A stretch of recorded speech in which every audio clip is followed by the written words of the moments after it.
on Nebraska, New Mexico, Pennsylvania, and Vermont farms. Expected loans are delayed involving agriculture department forms. In central Nebraska, a 3,500-acre farm owner growing corn and soybeans turned to a local office of conservation, which had 50% staffing cut and a parachute buyout by the technician.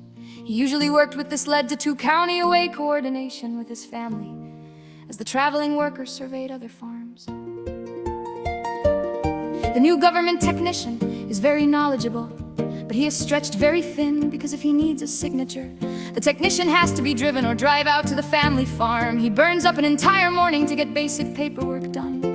As a result, the office is missing more details and overlooking verification of the practices of the farm, leading to delays in the contract cycle and payments to the farmer and his family. Farming is an art and a science. It is different for every state, every region, and to every operation. In New Mexico, a couple would like to buy 47 acres to grow heirloom corn and had their low-interest government loan stalled first by shutdown of the federal government and then as federal workers left the agriculture department en masse. Less than 10 loan specialists to process their claims remain in New Mexico. The seller was impatient and the would-be farmers turned to private lenders instead, and the family absorbed more than $200,000 in interest as a result. And usually, the agriculture department also provides technical assistance and financing for housing and utilities. In Pennsylvania, a woman worked with the Conservation Service for 10 years, first to restore roughly 180 acres of strip-mined land for pasture for a herd of beef cattle. After her technician shared anecdotes about burnout and long working hours, the woman turned instead to private consultants who work for agribusinesses.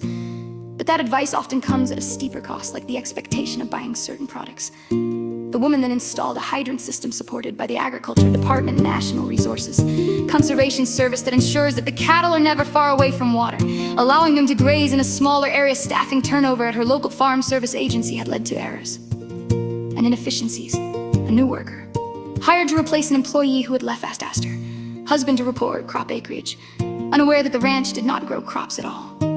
We have completely lost a whole group of experts within our communities across the United States that can no longer help the woman in Pennsylvania and the rest of us. In Vermont, the USDA, the United States Department of Agriculture, had staff that knew how to navigate and had the trust of the local community, said of Vermont.